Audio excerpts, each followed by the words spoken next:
He lost everything at 6, but became the Army's youngest hero.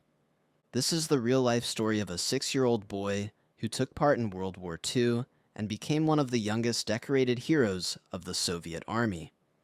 At the start, we're in Russia, where a quiet family is enjoying a calm day by the river. The young boy, Sergei, is perched high on a tree branch. His brother Panteo is fishing nearby, and their mother is scrubbing clothes in the water. Everything feels peaceful until the roar of German fighter planes tears across the sky. Sergei's mother panics and quickly tells her sons to hide in the bushes, because this is the middle of World War II. But little 6-year-old Sergei just grins and says, "I'm not scared." He grabs his slingshot and shoots a stone up at the jet. And right then, the plane explodes and goes down. But when Sergei turns around, his mother and brother are gone. He freezes in terror. In the next instant, he wakes up. It was only a dream. Then comes a knock at the door. He thinks, maybe my mom came back. He runs to open it, but standing there is their neighbor, shaking with fear. She thanks God that Sergei is still alive. Then with tears in her eyes, she whispers, "Your mother and brother, they're gone." The little boy doesn't really understand. He insists on staying at home, waiting for his mom to return, but the woman cries, saying, "The Germans attacked. You have to run." She starts stuffing his clothes into a bag, but before she can finish, German soldiers arrive nearby. She tells Sergei to escape through the window, and as he runs, she's hit by a bullet and collapses right there. Sergei keeps running into the woods, heartbroken, watching his house burning behind him. He calls for his mother again and again, but no one answers. That night, he sleeps alone in the cold forest. The next morning, while he's drinking from the river, he hears men's voices. He hides behind the bushes. German soldiers are sitting down, eating. Suddenly, a snake slithers near Sergei. He's terrified, but he doesn't make a sound, because if the Germans hear him, they'll kill him too. After a while, the soldiers move on. Hungry and weak, Sergei crawls out, hoping to find scraps of food, but there's nothing left. He keeps wandering through the forest, tired, frightened, and limping with one torn sandal. On the way, he notices some wild berries. He eats them in a hurry, but suddenly there's an explosion. He's thrown to the ground. Even then, he doesn't give up. He grabs a stick, ready to fight as if he could take on the Germans alone, but there's nobody there. In truth, Sergei is now exhausted, injured, and barely hanging on. Just then, 2 Soviet soldiers spot him. They lift him up and carry him back to their camp. Inside, Commander Nif is briefing his men about a nearby German scout unit, when a soldier rushes in saying, "Comrade Commander, we found a child in the forest." The commander is stunned. He sits Sergei down and gently says, "Don't be afraid, son. You're safe here." He asks, "What's your name? Where are you from?" Sergei quietly replies, "I'm from Shishkin." One of the soldiers asks, "Where are your parents?" Sergei's eyes fill with tears. "My mom and brother, they're gone." The commander puts a hand on the boy's head and says, "You're a brave soul, and brave people don't cry." Then he gives Sergei food. Outside, the other soldiers sit and write letters to their families, because they know a big battle is coming. And just then, the alarm sounds. The Germans have started their attack. This is where the real fight begins between the Soviet troops and the German forces. Sergei was badly hurt, so he's treated at the medical tent along with the other wounded soldiers. A kind nurse smiles at him and says, "If you let me clean your wounds properly, I'll give you some popcorn." Sergei frowns and answers, "I don't like popcorn. I like army tanks." The nurse laughs softly. All right, I'll give you all the tanks you want, but first you have to get better. The next day, Commander Nit comes to see him. Sergei looks up proudly and says, "When I grow up, I'm going to be a soldier too." The commander smiles. "You already have the heart of a brave one," he says warmly. Sergei's eyes shine as he asks, "Do you have a medal and a pistol too?" The commander nods and shows him both. "This pistol was given to me by the general himself," he explains, "for fighting bravely and helping our homeland win." Curious, Sergei asks, "Do you have an airplane too?" The commander chuckles. "No, not that." So Sergei takes the commander's hand and draws a tiny airplane on it with his finger. Outside, the nurse Katya talks quietly to the commander. "Sergei is such a smart boy," she says gently, "and so sweet. We even have goat's milk here. Why don't we just keep him with us? He has no one left. His whole family is gone." The commander's face hardens. "This is a front line," he says quietly. "There is no place for a child here.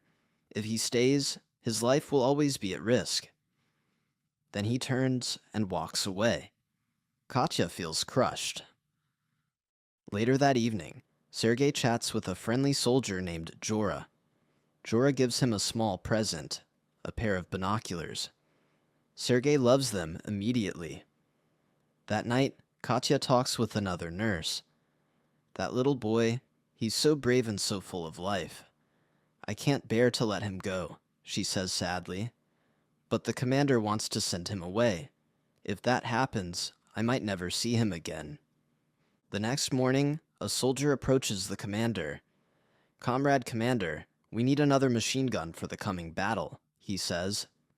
"And everyone in the regiment really likes Sergei. Please, sir, don't send him away." But the commander shakes his head. "It's too dangerous here. I've already signed the paperwork.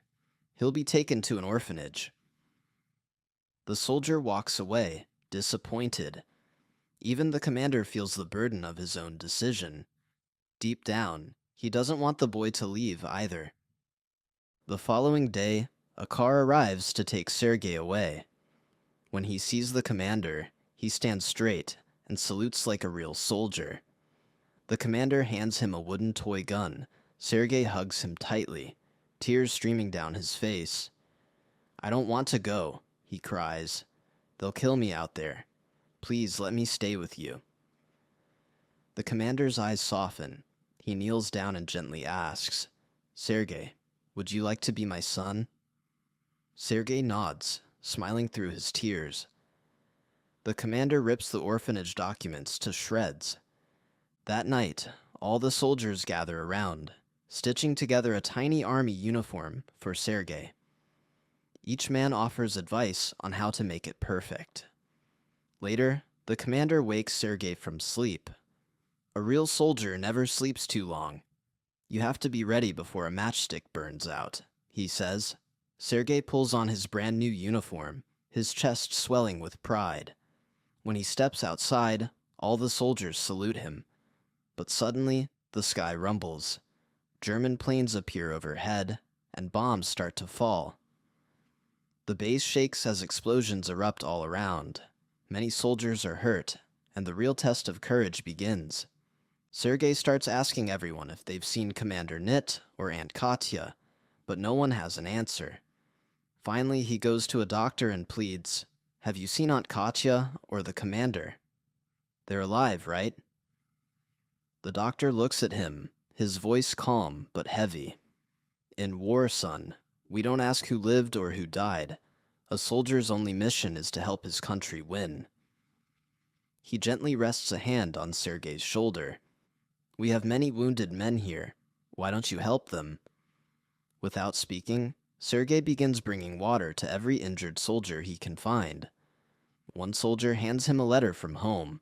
Sergei opens it and reads aloud. "Everything is fine at home.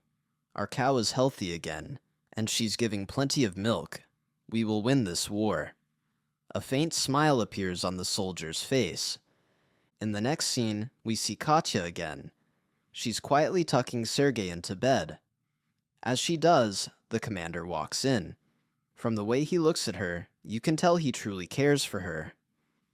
He's about to say something from his heart, but before he can, Sergei wakes up, smiles, and runs straight into his arms.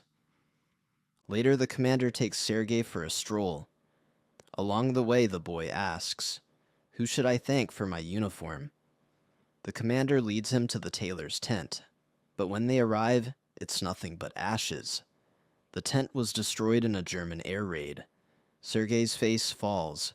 The commander quietly says, "In war, son, there's no time for little thank yous." The next day, the commander meets with his officers to plan their next move. Sergei appears and proudly asks, "What's my mission today?" The commander smiles and answers, "A truck will arrive soon with letters for our soldiers. You'll collect them and deliver each one." Sergei salutes, grabs the mailbag, and runs off. One by one, he hands out letters, but being a bit playful, he makes the soldiers dance before giving them their mail. The men laugh, and for a brief moment, the war feels far away. The following day, Sergei uses his binoculars to scan the fields nearby. Suddenly, he spots something, a leg sticking out from tall grass. He races back to the base and alerts the unit. The Soviet soldiers move fast, surround the area, and end up capturing a group of hidden German spies. The whole regiment celebrates Sergei's quick thinking. That evening, the commander comes to him and says, "The government has approved it. From today on, you are my son." Sergei's eyes fill with joy. The commander takes him to share the news with Katya. By the riverbank, Katya sits quietly. Just then, a soldier walks up to her with a bouquet of flowers. "After the war," he says gently, "I'll bring you even more beautiful ones, because I love you." Katya blushes and talks with him for a while. The commander sees everything from a distance, his heart heavy, his eyes full of quiet pain, because he loves Katya too. Sergei runs up, beaming, "I didn't come alone. The commander is here too." But the commander only stands there for a moment, then silently walks away. Days later, the war flares up again. Sergei carries boxes of ammunition to the front lines, helping the soldiers reload their rifles. He delivers one last crate and starts heading back to camp. Meanwhile, the commander scans the battlefield through his binoculars. A soldier rushes in, shouting, "Comrade Commander, someone's cut the communication wire. We've lost contact with headquarters." The commander instantly orders, "Fix it right now." The soldier runs off, and Sergei quietly follows. Suddenly, German fire rains down. The soldier is hit and collapses. Sergei rushes over, panicked. "Where do I connect these wires?" he cries. With his last bit of strength, the soldier whispers, "Just connect them together, and the signal will come back." Without hesitating, Sergei kneels in the open field, bullets whizzing past, and joins the wires. Sparks fly, and the line comes back to life. The Soviet communications are restored, all because of one brave little boy. That night, Sergei sits beside a soldier by the fire and asks, "How do people get married?" The soldier smiles warmly. "First, two people fall in love, and then they get married." Sergei's eyes sparkle as an idea forms in his young mind. The next day, he runs to Katya and says, "The commander isn't feeling well. He hasn't eaten or drunk anything all day." Worried, Katya grabs her things and follows Sergei to the commander's tent. As soon as they arrive, Sergei quietly slips away, leaving them alone. Katya looks at the commander and asks gently, "Why aren't you eating? Are you sick?" The commander smiles faintly. "Who told you that?" "Sergei did," she replies softly. The commander chuckles. "I'm perfectly fine. There's nothing wrong." Katya doesn't say another word. She just turns and walks out. As she leaves, the commander realizes he might have said the wrong thing. He sighs and goes after her. Meanwhile, Sergei stands on a wooden lookout post, scanning the area with his binoculars. Suddenly, he spots a cat in the distance, and moments later, the barking of dogs fills the air. He runs down to the soldiers training the dogs and excitedly asks, "Can I ride one of them?" The soldiers laugh and nod. Sergei hops on, laughing as the dogs trot along, until they suddenly see the cat and start chasing it. But the cat is running toward a field full of hidden mines. Before Sergei can react, a soldier zooms in on a motorcycle, cutting the dogs off just in time and saving Sergei's life. Later we see the commander and Katya again. The commander finally finds the courage to speak his heart. "Katya," he says quietly, "will you be Sergei's mother?" Katya smiles and says, "Yes." At that moment, a messenger arrives and hands the commander a letter. "Comrade Commander, this just came from Army headquarters." The commander nods and tells him to set it on the table. The next day, all the soldiers, along with the commander and Sergei, get ready to move out. Orders from headquarters: relocate the base to a new position. On the way, they stop at a small house for lunch. While they eat, Sergei's eyes drift up to the ceiling. Part of it is broken, covered only by a cloth. He asks, "What happened here?" The man in the house explains, "A German bomb fell through the roof and hit the floor, but it never exploded, so I just covered it." The commander's expression changes instantly. "Everyone, out of the house now." The soldiers carefully remove the bomb and carry it to a safe place. Sergei waits outside in the commander's jeep, playing with a small pistol he found. Suddenly, a loud blast shakes the ground. Smoke and fire rise in the distance. Several soldiers are wounded, including the commander. Even then, he shouts to his men, "Keep moving forward." Later we see the commander speaking with a general. "I've gathered all my soldiers," he reports firmly. Just then, Sergei walks in, salutes sharply, and asks, "Commander, what's my mission today?" The commander smiles. "Today, you'll inspect the soldiers' uniforms." Sergei salutes again and takes the mission seriously. He lines up all the men and announces, "Anyone with torn boots, step forward." He carefully checks each one, while another soldier writes down the names of those who need replacements. When he's finished, Sergei proudly walks up to the general. "Sir, I've listed the names of all the soldiers with torn boots." The general smiles and says, "Well done, young soldier." Well done. The next day, Sergei is called in front of the general. In front of the whole regiment, the general pins a medal on his chest, honoring the boy's incredible bravery in battle. At the same ceremony, the commander's battalion receives the guard unit flag, a symbol of honor and sacrifice. But that night, during another furious clash, disaster strikes. An explosion goes off near the commander, and he is badly wounded. Sergei runs to his side, tears streaming down his face. Katya tries to comfort him, whispering, "Your dad is alive, Sergei. He's going to be fine." Sergei sits beside the commander, gripping his hand tightly. The commander opens his eyes, his voice weak but steady. "Don't cry, son, because a soldier never cries." The next morning, Sergei marches alongside his battalion once more. The war is finally over. Germany has surrendered. Sergei's story isn't just about battle. It's about courage, hope, and refusing to give up. A small boy who lost everything, yet still chose to stand tall and fight. If his journey touched your heart, don't forget to like, share, and subscribe.